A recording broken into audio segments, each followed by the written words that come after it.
Assalamualaikum warahmatullahi wabarakatuh. Perkenalkan, nama saya Nurul Hikmah Mursalim, NIM 212032038862080809. Program studi Pendidikan Agama Islam Fakultas Tarbiyah IAIN Parepare.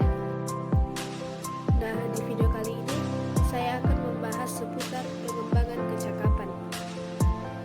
Namun sebelum itu kita perlu mengetahui inti dari pembahasan kita pada video kali ini, yaitu yang pertama, pengertian dari pengembangan kecakapan, yang kedua, strategi pengembangan kecakapan, dan yang ketiga, bagaimana saja pandangan tentang pembelajaran.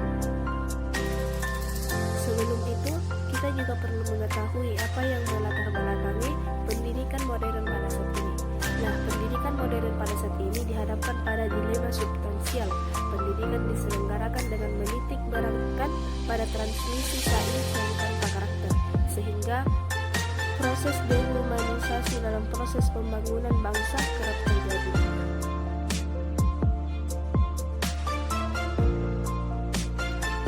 Pengertian pengembangan kecakapan. Kecakapan dalam mengajar atau presentasi adalah keterampilan yang dimiliki dengan mensinergiskan fungsi panca indera dan otak kiri sebagai bagian dari kecakapan akademis. Seseorang dikatakan memiliki kecakapan mengajar atau presentasi bila ia mampu tampil menarik, menyampaikan pengetahuan secara efektif, dan meninggalkan kesan mendalam bagi peserta didik. Setiap kali kita mengajar atau melakukan presentasi, sesungguhnya kita sedang melakukan kegiatan komunikasi. Setiap kali kita berkomunikasi, sesungguhnya kita sedang melakukan transaksi, baik terhadap diri sendiri maupun terhadap sesuatu atau orang lain yang menjadi sasaran dari komunikasi tersebut. Pembahasan selanjutnya yaitu strategi pengembangan kecakapan. Secara fitrah, dimensi manusia adalah jasad, akal, dan roh. Ketiga dimensi ini harus dijaga secara seimbang.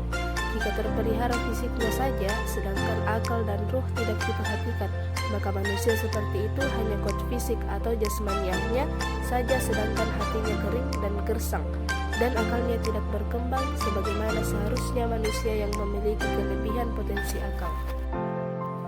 Adapun fase dalam kegiatan pembelajaran adalah sebagai berikut, yaitu yang pertama, fase motivasi, di mana fase motivasi ini memberikan kesadaran kepada siswa tentang tujuan yang harus dicapai sehingga siswa bersedia untuk melibatkan diri dalam suatu kegiatan, sebab akan memberikan motivasi bagi siswa untuk berusaha dan memeras otaknya sendiri. Yang kedua, fase menaruh perhatian. Siswa memperhatikan unsur-unsur yang relevan untuk membentuk pola-pola perseptual tertentu dengan memperhatikan hal-hal yang akan dipelajari sehingga konsentrasi terjamin. Terus ketiga, fase pengelolaan. Siswa dapat memahami informasi yang didapat dalam jangka pendek dan mengolah informasi tersebut untuk diambil manfaatnya. Yang terakhir, fase umpan balik. Mendapatkan konfirmasi tepat atau tidaknya penyelesaian yang dikemukakan, karena komunikasi ini dapat meningkatkan atau menurunkan motivasi siswa untuk berusaha keras memeras otak lagi pada lain kesempatan. Fase-fase tersebut dapat diaplikasikan pada kegiatan-kegiatan kemampuan kognitif, afektif, maupun psikomotor. Yang pertama, pengembangan pola pikir kognitif, yaitu pembinaan kecerdasan dan ilmu pengetahuan yang luas dan mendalam sebagai penjabaran dari sifat fatona Rasulullah. Yang kedua, pengembangan sikap.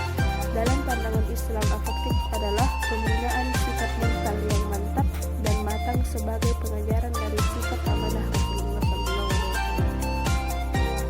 Selanjutnya, pengembangan psikomotor. Psikomotor yaitu pembinaan tingkah laku dengan akhlak yang mulia sebagai penjabaran dari sifat siddiq Rasulullah, dan pembinaan keterampilan kepemimpinan yang bijaksana sebagai penjabaran sifat tabligh Rasulullah. Pembahasan selanjutnya yaitu pandangan tentang pembelajaran. Dalam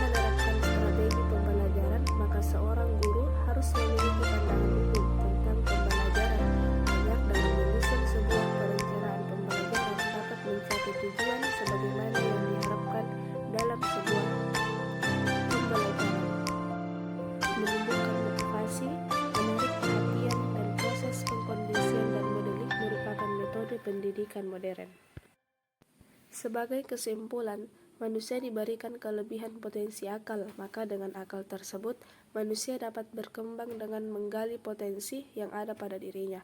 Agar potensi tersebut bisa berjalan dengan baik dan maksimal, maka diperlukan pembelajaran pengembangan kecakapan seperti pada siswa dalam dunia pendidikan. Mungkin itu saja yang dapat saya sampaikan. Mohon maaf bila ada kekurangan. Akhirul kalam, minallahi mustanu alaihi tiklan. Assalamualaikum warahmatullahi wabarakatuh.